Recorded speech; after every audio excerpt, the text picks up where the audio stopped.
Hey guys, what's up? How's it going? Today we're going to go over how to draw the head from the side view. And I made a little tool for you. This is a worksheet that kind of guides you through measurements of the head. I'm going to show you how to use this sheet. You can do two things right now. Right now you can download the worksheet totally for free. In the description, I'm going to put it right there real big for you to grab it. Or you can watch me actually use the sheet, and I'm going to go over how to use it, and then you can download it and then do it on your own. So either one of those is totally fine. There's the front view and the side view. Today I'm just going to go over the side view. I really think this is a great aid, especially if you're brand new. I think this is like the training wheels to really getting started and getting your heads looking the way you want them to. Let's go into it right now.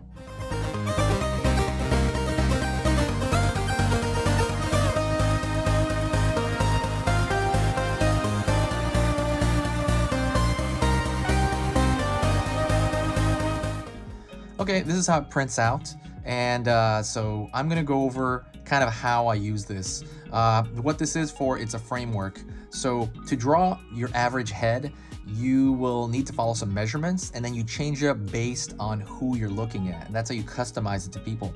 But just to get in a ballpark range, you want to have something like this. And this is facing that way, the head, human head. And we're gonna go over a generic human head. So right off the bat, you split the front into thirds.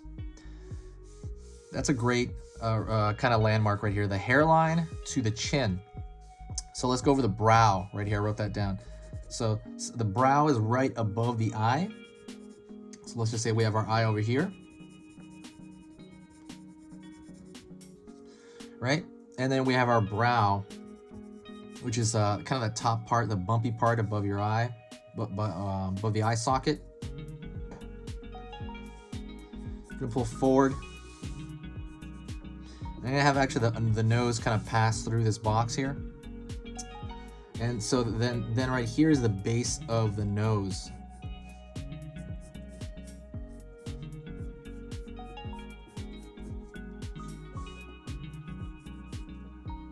You can draw that nose any which way you want. And by base, I mean where the nose touches the face. I'm gonna make it about here. Where the nose kind of actually touches the face. Draw the nostril here. And we're gonna pull down into the mouth.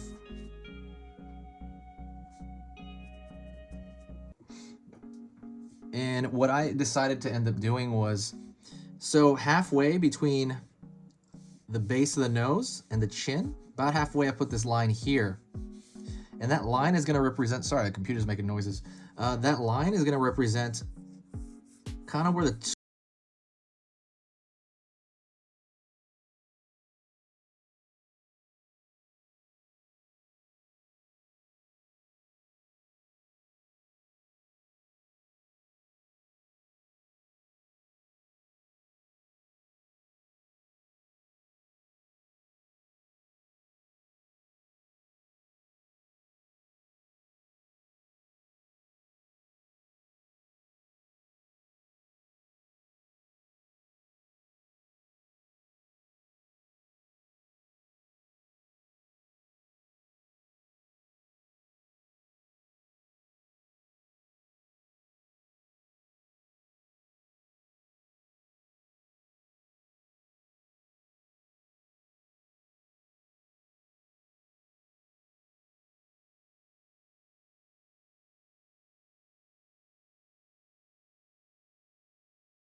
if you're drawing a real person, you, again, use these measurements, rule of thirds, and then plus the hairline. I'll talk about that in a second. Use these rule of thirds, and then you kind of notice the difference. You start seeing the differences in faces to get their type. Like for some people, their base of the nose will go down more, or it'll be up, or same thing with their brow, it'll be up or down. And then you kind of tune it like you're tuning, I don't know, like a frequency of like what is their type, and that's how you get the type of face that you want, meaning you draw something that looks just like them or very similar to them. So right here, I say thirds at the hairline. So what if somebody's bald? If somebody's bald, hairline doesn't refer to the literal hairline, like where your hair is. It refers to where your head starts changing plane. So that turning point where he starts turning from the front of the skull right here, front of the forehead, to the top of the head. Where it starts turning, that is where it's unmistakable right there. That is what we call the hairline. And you can kind of you can definitely see that. You know, it can be up or down here. You can like take a shot at it, but just anywhere in that area. Let's just say if they're bald, if they have a literal hairline, it's a little bit. It kind of changes around. It's always that sloping of the head, really, because some people's hairline, their physical hairline, usually it falls right on the hairline. But for some people, it kind of falls back here. I know for some women, it'll fall a little bit more back, and then for men, it might fall right on it or below it. Again, that's per person, but instead of doing that, like look at the slope of where it starts turning into the skull. And this light circle right here represents the brain case that I always see, and that's so you don't forget the back of the skull, because the number one mistake I see in beginners is they'll make the back of the skull too small, because I guess we're never looking like at the back of someone's head, right? So it makes sense when a brand new person will draw like a face from the side, and they just, you know, it looks bizarre because like some of their head's missing, like over here, and they just kind of draw some hair back here, like Sonic hair or something. So that's the number one mistake I've seen in newbies, would be not drawing the back of the skull like very much, like really shortcutting them, because there's a brain inside of it, right? So of course it's gonna be pretty big. So from the front to back measurement, again, general, if you split this in half, right? I have that up here for you. If you split this in half, you're gonna what's gonna fall on that line is the ear. The ear will fall on that line. So the ear actually slopes as well. It kind of angles back, but that bottom of that ear is gonna be on that halfway point. And if you want to find the ear right there, so the ear right there, the bottom of it falls on that half between the front and the back, if it's directly side view and on profile. And it usually falls between the brow line and the nose. It can touch it, it doesn't have to touch it, but generally it is between those. Again, use what you have. If you're drawing a person, like for example, in older people, their lobes and nose, right? The cartilage from their nose and the cartilage from their ears, because the ear is like entirely cartilage, it will keep growing till you're older and it will hang. So sometimes if you're older, your ears will be longer, like down here. So you're always taking into account your subject. And again, if you want to just have like your basic head style, let's say you're doing comics, right? You want your generic head to work off of for yourself, because everyone has their generic head for, let's say, if you're drawing like a comic book and then you alter it.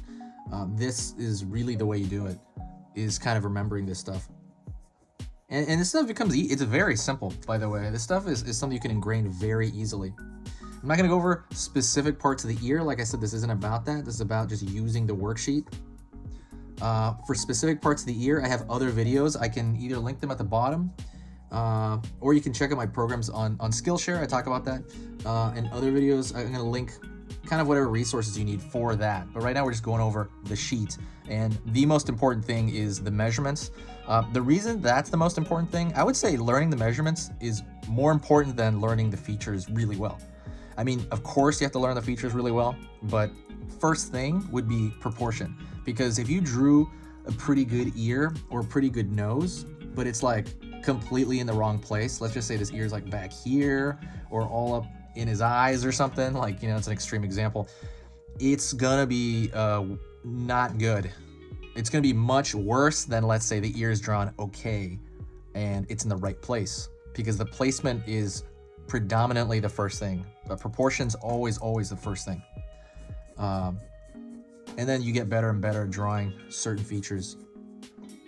All right, I'm gonna do the back of the skull here. Comes down to about this line right here. And I actually did that. Imagine that. And I put like an entirely rounded form right here. You don't have to follow it exactly, of course. You can kind of, I believe in the worksheet, I kind of extend it out a little bit. It doesn't have to be that. It's just a circle to kind of get you in the ballpark yourself for this. And then you can pull back the back of the neck. And obviously the back of the neck, that's a muscle. It depends how muscular the person is, etc. Let's go over here to the jaw. So let's go back to the chin. So to this point, also on this line, I put that line right there, which is kind of that separation between right here, the tooth cylinder, the roundness of the bulging out of the mouth, and the chin. But it's also the bottom of the back of the jaw. Again, general. We're gonna pull that on that line and attach it right here. And then you have right there a jaw.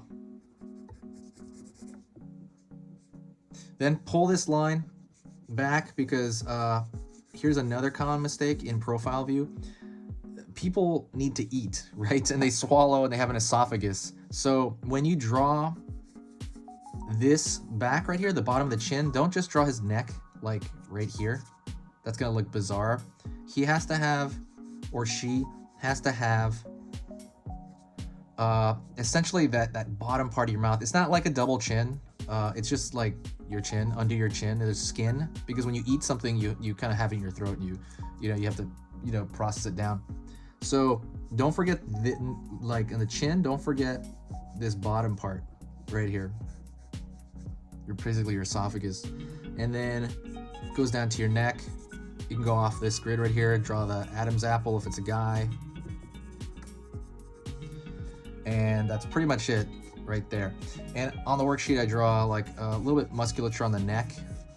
It's just a line right there, an indication for that.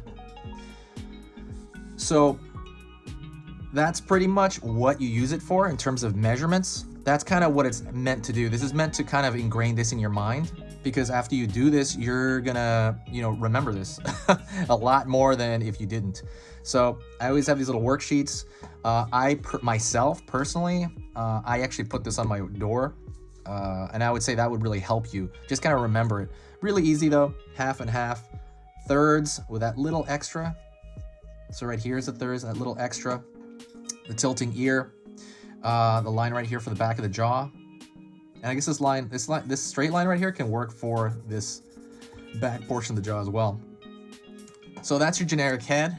I hope that really helps you out, because I get a lot of questions on the head a lot. So I'm really hoping this helps you out. This is totally free, by the way, just to kind of push that, just to let you know, totally free. There's not even any sign up or nothing. You just go to Gumroad. Gumroad on there, I have a bunch of different tutorials. Some are repeats of the tutorials I have on Skillshare, but there's, I believe, 2 tutorials on there that are exclusive to Gumroad, and that Gumroad account has been around for a while, so check that out, and the link is right in the top of the description. That's pretty much it. If you did like this kind of stuff, let me know verbally right here, like verbally, comment wise, give me a like, just say hi in the comments, but maybe I can make some worksheets for other topics or other problems you have, because I noticed the worksheet method really helps people out. So let me know in the comments below, and I will see you in the next video, and I'll see you guys soon, guys.